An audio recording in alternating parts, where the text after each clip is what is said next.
അല്ലാഹുവിനെ നന്നായി പേടിച്ച് ആ റബ്ബിന്റെ വിളിക്കുത്തരം ചെയ്യാനുണ്ടെന്ന ബോധത്തോടെ നന്നായി ഒരു നല്ല ജീവിതം നയിക്കാൻ നോക്കണം.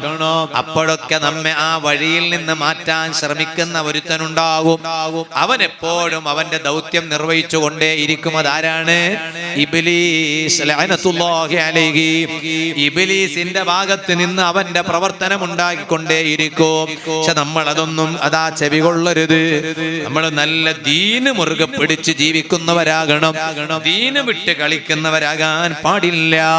അത് രാഷ്ട്രീയത്തിന്റെ പേരിലായാലും ശരി, തെരഞ്ഞെടുപ്പിന്റെ പേരിലായാലും ശരി, അതാ തെരഞ്ഞെടുപ്പിന്റെ ഫലം വന്നതിന് ശേഷമായാലും ശരി, ഇനി അതിന്റെ പേരിൽ തന്നെ സുബ്ഹാനല്ലാഹ്, അതെ, ഒരേ കുടുംബത്തിൽപ്പെട്ട പലരും ചിലപ്പോ പല രാഷ്ട്രീയക്കാരായിരിക്കും. എന്നാ അതിന്റെ പേരിൽ മിണ്ടില്ല. എന്താ കാരണം? ഞാൻ ഈ രാഷ്ട്രീയം, മറ്റാൾ ആ രാഷ്ട്രീയം. എന്താണപ്പോ? അങ്ങനെ ആകാൻ പാടില്ല. അതിന്റെ പേരിൽ മിണ്ടാതിരിക്കുന്ന ഒരവസ്ഥ, സംസാരിക്കാതിരിക്കുന്ന ഒരവസ്ഥ, അങ്ങനെ ആകാൻ പാടില്ല. കുടുംബ ബന്ധം മുറിക്കരുത്. കുടുംബത്തിൽ തമ്മിലുള്ള ലോക്യം മുറിക്കരുത്. ബന്ധം സ്ഥാപിക്കണം. ഇത് സാന്ദർഭികമായി ഞാൻ ഓർമ്മപ്പെടുത്തുകയാണ്. ജയിക്കുന്നവൻ ജയിക്കും, തോൽക്കുന്നവൻ തോൽക്കും. എല്ലാ വിജയത്തിനും നിലനിൽപ്പില്ല, എല്ലാ പരാജയത്തിനും നിലനിൽപ്പില്ല.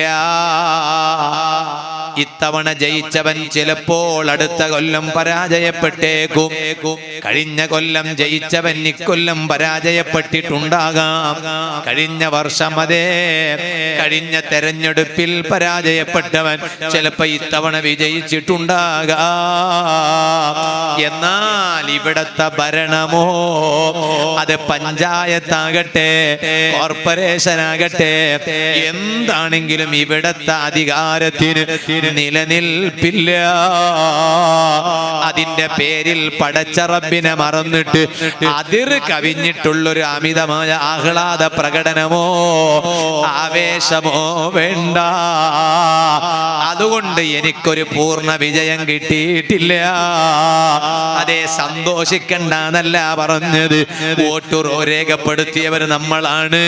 അപ്പൊ നമ്മൾ രേഖപ്പെടുത്തിയ ആള് ജയിക്കുമ്പോൾ നമുക്കതിന്റെ പേരിൽ ഒരു സന്തോഷമുണ്ടാകും. അത് വേണ്ടാന്നല്ല ഞാൻ പറയുന്നത്. പക്ഷേ അള്ളാന്റെ ദീന് മറന്നിട്ടുള്ളൊരു സന്തോഷം അരുത് സത്യവിശ്വാസികളെ.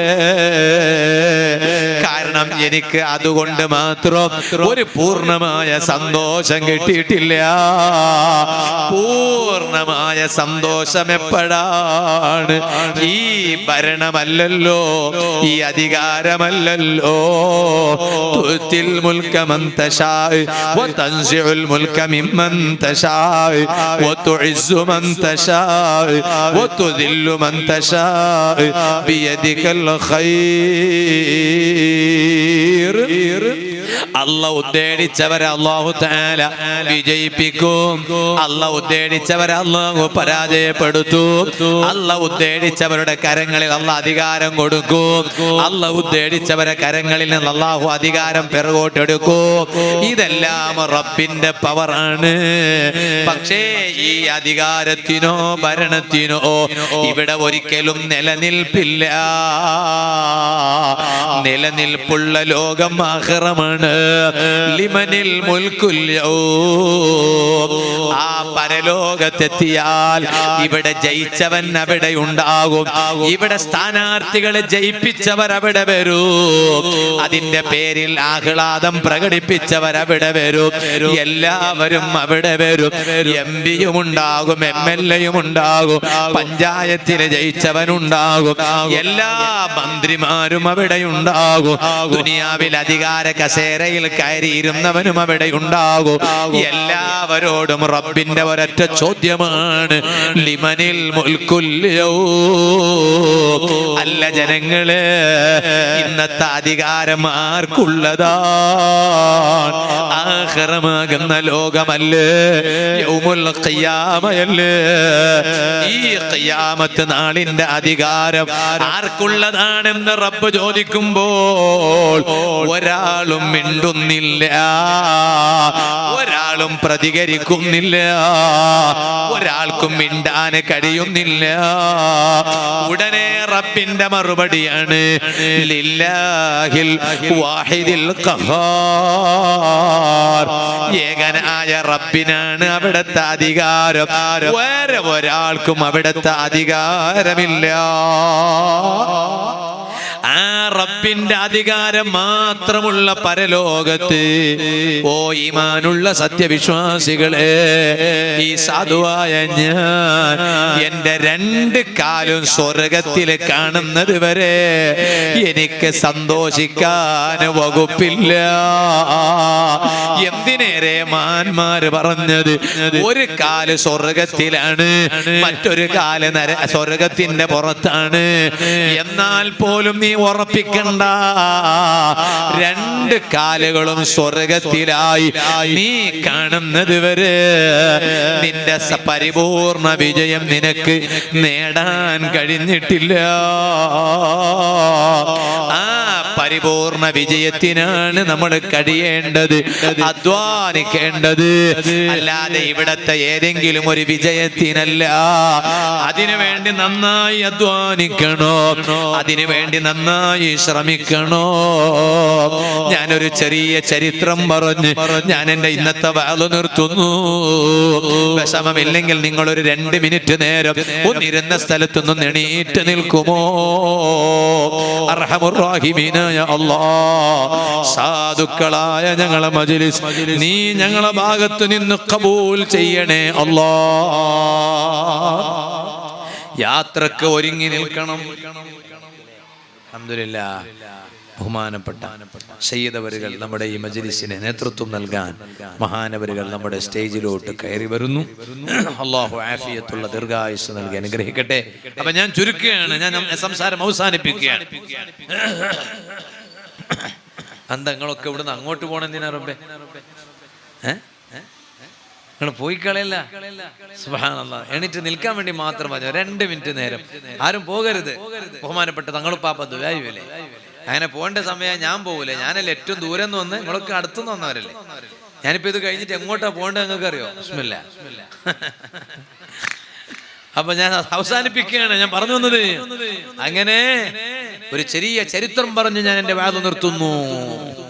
ഏത് സമയത്തും പോകാൻ ഒരുങ്ങി നിൽക്കണം. അതിനൊരു സമയമുണ്ട്. ആ സമയം എത്തിയാൽ പോകാനായി. അത് എപ്പോഴാണെന്ന് പറയാൻ കഴിയില്ല. ആ പോകുന്നതിന് മുമ്പ് ചെയ്യേണ്ടതെല്ലാം ഒന്ന് ചെയ്ത് നല്ല സന്തോഷത്തോടെ ഒന്ന് പോയി കിടക്കണം. ആ കിടക്കുമ്പോൾ നല്ല സന്തോഷമുണ്ടാകണം. അതിനൊരു നല്ല ജീവിതം നമ്മൾ നേടിയെടുക്കണോ. ഇത് ഞാൻ എൻ്റെ അമ്മാറത്തായ നഫ്സിനോടും നിങ്ങളോടും ഞാൻ അങ്ങ് ഓർമ്മപ്പെടുത്തുന്നു. അതാ ഒരു രാജാവിന്റെ ചരിത്രം. ഇസ്മായിലുൽ ഹിഖിൽ ബറൂസമി റഹ്മത്തുള്ളാഹി അലൈഹി തങ്ങൾ മഹാനവരികൾ തന്റെ തഫ്സീർ റൂഹുൽ ബയാനിൽ ഒരു രാജാവിന്റെ ചരിത്രം പറയുന്നുണ്ട്. ഒരു ഭരണാധികാരിയുടെ ചരിത്രം പറയുന്നുണ്ട്. അതേ, ഒരു അധികാര കസേരയിൽ ഇരിക്കുന്ന ഒരാളുടെ ചരിത്രം പറയുന്നുണ്ട്. എല്ലാവർക്കും ഭക്ഷണമുണ്ട്. അപ്പൊ ഇവിടെ കഴിക്കാൻ കൊടുക്കാല്ലേ? എല്ലാവർക്കും ഭക്ഷണമുണ്ട്, ഭക്ഷണ പൊതിയുണ്ട്. ഞാൻ അൽഹംദുലില്ലാ എനിക്കും ഭക്ഷണ പൊതി വേണം ഇൻഷാ അല്ലാഹ്. ഞാൻ തങ്ങളെ വീട്ടിൽ വന്നിട്ട് അൽഹംദുലില്ലാ നല്ല ഭക്ഷണം, തങ്ങളെ വീട്ടിൽ നിന്നുണ്ടാക്കിയ ഭക്ഷണം. അൽഹംദുലില്ലാ അഹ്ലു ബൈത്തിന്റെ വീടാകുമ്പോൾ നമുക്ക് ഭക്ഷണം അങ്ങനെ ഉണ്ടല്ലോ, നമ്മളെ ശാരീരിക ക്ഷീണങ്ങളൊക്കെ ഒന്ന് മാറട്ടെ ഒക്കെ നിയത്ത് ചെയ്തിട്ട് കഴിച്ചതാണ്. അല്ലാഹു ആ ഭക്ഷണത്തിന്റെ ബർക്കത്തുകൊണ്ട് നമുക്കൊക്കെ അല്ലാഹു നല്ല ആഫിയത്ത് തരട്ടെ. അപ്പൊ എല്ലാവർക്കും ആ ബർക്കത്തിന്റെ ഭക്ഷണം ഉണ്ടെന്ന് സാന്ദർഭികമായി ഓർമ്മപ്പെടുത്തുന്നു. ഈ ഭരണാധികാരി, ആ രാജാവ്, അദ്ദേഹം ഒരു സൽക്കാരം അദ്ദേഹത്തിന്റെ കൊട്ടാരത്തിൽ സംഘടിപ്പിച്ചു. ആ സൽക്കാരം സംഘടിപ്പിച്ചിട്ട് എല്ലാവരെയും വിളിച്ചു വരുത്തി. വൈവിധ്യമാർന്ന വ്യത്യസ്തമായ ഭക്ഷണം കൊണ്ടുവന്നു, പാനീയം കൊണ്ടുവന്നു, നാട്ടാര് മുഴുവനും അവിടെ എത്തി. എല്ലാവരും ഭക്ഷണം കഴിക്കാൻ ഒരുങ്ങി നിൽക്കുമ്പോൾ അതാ ഒരാള് വരുന്നു, വാതിൽ മുട്ടുന്നു. പക്ഷേ അതൊരു ചെറിയ മുട്ടലല്ല. ആ വാതിലങ്ങ് മുട്ടിയപ്പോഴേക്ക് വീട്ടിന്റെ ഉള്ളിലുള്ള കട്ടില് പോലും കുലുങ്ങിപ്പോയി. വീട്ടിന്റെ ഉള്ളിലുള്ള കട്ടില് പോലും കുലുങ്ങിപ്പോയി.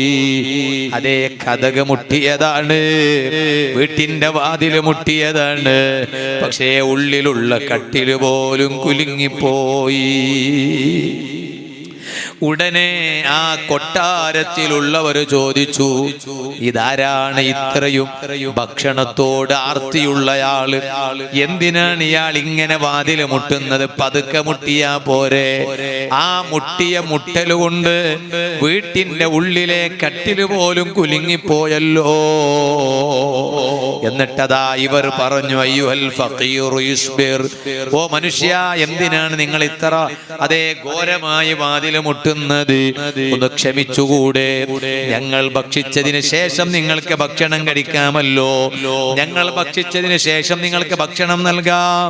നിങ്ങൾ എന്തിനാണ് ഇങ്ങനെ നിങ്ങൾ ഇത്രയും പരുക്കൻ സ്വഭാവത്തിൽ പെരുമാറുന്നത്? ഉടനെ ആ വാതിൽ മുട്ടിയ ആള് പറയാണ്, മാലി ഹാജത്തുൻ ഇലാ തുആമികും, എനിക്ക് നിങ്ങളെ ഭക്ഷണം ആവശ്യമില്ല. ഞാൻ വന്നത് രാജാവിന്റെ ഭക്ഷണം കഴിക്കാനല്ല. വഇന്നമാ ഉരീദുൽ മലിക, എനിക്ക് ആവശ്യമുള്ളത് രാജാവിനെയാണ്. രാജാവിന്റെ ഭക്ഷണം എനിക്ക് ആവശ്യമില്ല. എനിക്ക് ആവശ്യമുള്ളത് രാജാവിനെയാണ്.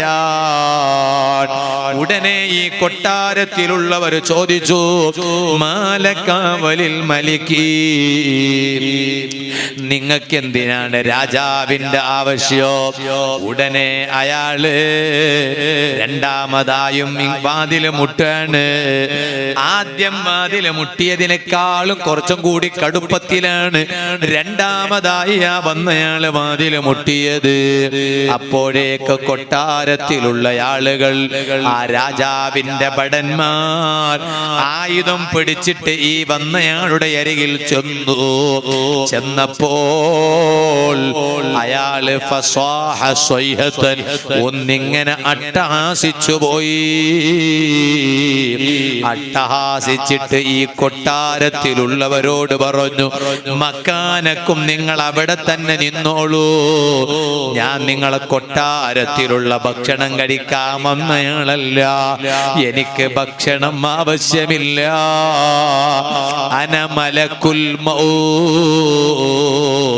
ഞാനതാ നിങ്ങളെ രാജാവിന്റെ റൂഹ് പിടിക്കാൻ വേണ്ടി വന്ന സാക്ഷാൽ മലക്കുൽ മൗത്ത് അസ്റായീൽ അലൈഹിസ്സലാം. ഓ ഉമ്മമാരെ, ഓ ഉപ്പമാരെ, ജട്ടാനുജന്മാരെ, കരളിന്റെ കഷ്ണങ്ങളായ യുവാക്കളെ, അത് കേൾക്കുന്ന യുവതികളെ, അസ്റായീൽ അലൈഹിസ്സലാമിന് നേരമില്ല. അല്ല നിശ്ചയിച്ച ഒരു നേരമല്ലാതെ വേറെയൊരു നേരം അസ്റായീൽ അലൈഹിസ്സലാമിനില്ല. വേറെ ഒരാളോടും സമ്മതം ചോദിച്ചിട്ടില്ല. സമ്മതം ചോദിച്ചതാകെ നേതാവായ റഹ്മത്തുൽ ലിൽ ആലമീൻ മുഹമ്മദുർ റസൂലുള്ളാഹി സ്വല്ലല്ലാഹു അലൈഹി വസല്ലമ തങ്ങളോട് മാത്രമാണ്.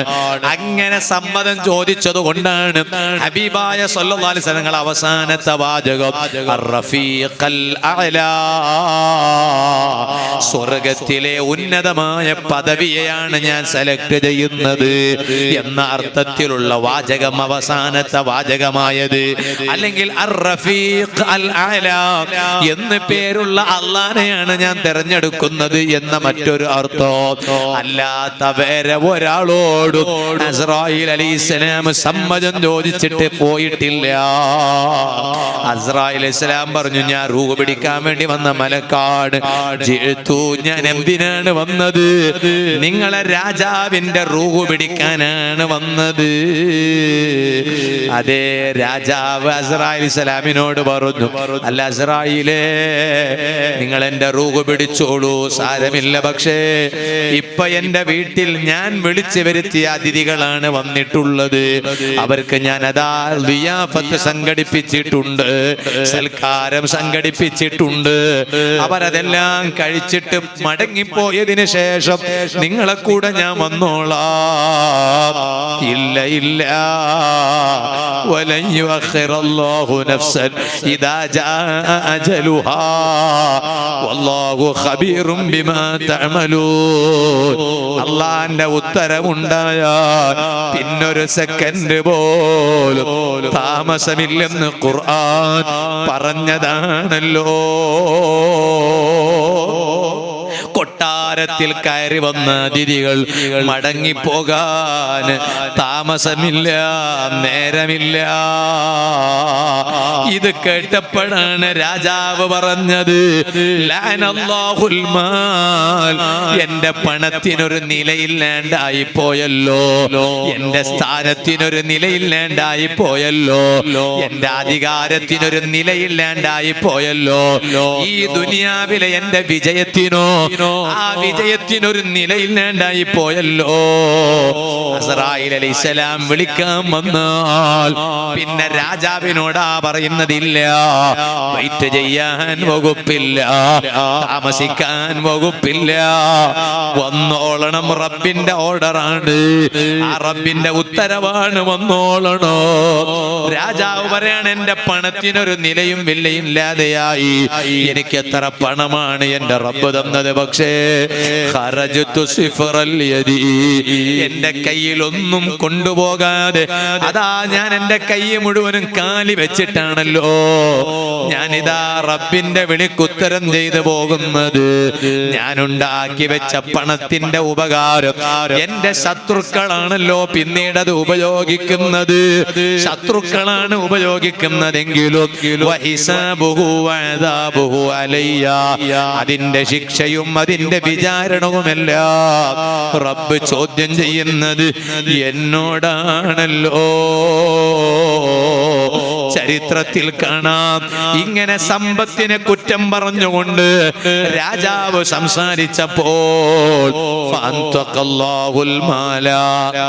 അല്ലാഹു തആല ആ രാജാവിന്റെ പണത്തിന് സംസാരിക്കാൻ അവസരം കൊടുത്തു.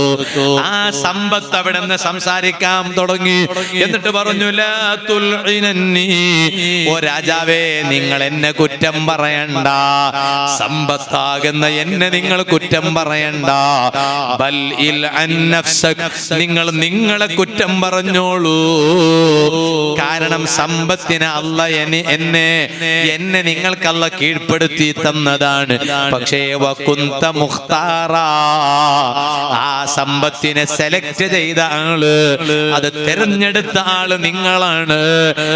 നിങ്ങളെ കുറ്റം പറഞ്ഞോളൂ, എന്നെ കുറ്റം പറയണ്ട. ഇസ്മാഈലുൽ ഇഖ്ൽ ബറൂസമി റഹ്മത്തുള്ളാഹി അലൈഹി തങ്ങൾ തഫ്സീർ റൂഹുൽ ബയാനിൽ ചരിത്രം രേഖപ്പെടുത്തിയിട്ടുണ്ട്. സുഹൃത്തുക്കളെ, എന്തിനാണ് ഞാൻ ഈ ചരിത്രം പറഞ്ഞത്? എത്ര വലിയ ആളായാലും സമയമായാൽ പോവുകയല്ലാതെ വേറെ വഴിയില്ല. ആ പോകുമ്പോൾ ആ രാജാവ് എന്താ പറഞ്ഞത്? എല്ലാം ഇവിടെ ബാക്കി വെച്ച് പോവുകയാണ്. അങ്ങനെ ആകാതെ എന്റെ ഖബറിലേക്ക് കുറെ അങ്ങ് സമ്പാദിച്ചു, എന്റെ പരലോക വിജയത്തിന് വേണ്ടി കുറെ അങ്ങ് സമ്പാദിച്ചു. അങ്ങനെ ഒരു യാത്ര പോകാനാണ് ഞാനും നിങ്ങളും ശ്രമിക്കേണ്ടതെന്ന് മാത്രം ഈ സമയം ഞാൻ എന്റെ അമ്മാറത്തായ നഫ്സിനോടും നിങ്ങളോടും ഓർമ്മപ്പെടുത്തി ഞാൻ എന്റെ വാദം നിർത്തുന്നു. അർഹമുർ റഹീമീനായ റബ്ബേ, സാധുക്കളായ ഞങ്ങളെ മജ്ലിസ് നീ ഞങ്ങളെ പക്കലിൽ നിന്ന് കബൂൽ ചെയ്യണേ അല്ലാഹ്.